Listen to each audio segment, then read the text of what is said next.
So hello friends, आज हम लोग जानेंगे ग्रेविटी के बारे में। तो ग्रेविटी के बारे में न्यूटन ने ये बताया था, कोई भी ऑब्जेक्ट जो है अर्थ की तरफ अट्रैक्ट होती है तो वो अर्थ अपनी तरफ खींचती है कोई ना कोई फोर्स लगा के। उसी फोर्स को हम लोग ग्रेविटी कहते हैं। सपोज जैसे ये एप्पल है, ये एप्पल नीचे की तरफ गिर रहा है तो इसको अर्थ अपनी तरफ अट्रैक्ट कर रही है, उसी को उन्होंने ग्रेविटेशनल फोर्स कहा था। जैसे कि उनका कहना था, दो ऑब्जेक्ट आपस में फोर्स लगाते हैं, जब वो अट्रैक्ट करेंगे आपस में फोर्स लगाएंगे तब इनके बीच में कुछ ना कुछ स्पेस रहता है।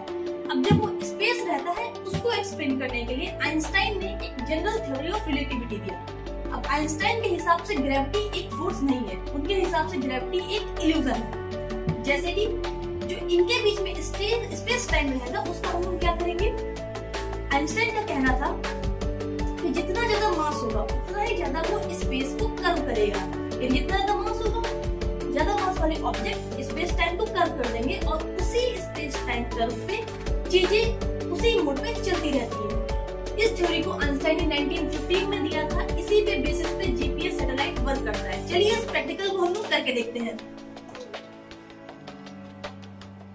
जैसे कि एक प्रोपेलर मॉडल ले लिया, ये अपना एकदम सीधा सीधा था। अब इस पे हमने सपोज ये हमारी अर्थ है, सपोज ये अर्थ है, ठीक। और अब जब हम इसमें एक एप्पल को फेंकेंगे ये भी वहीं पे जाएगा, उसी जगह पे सेम।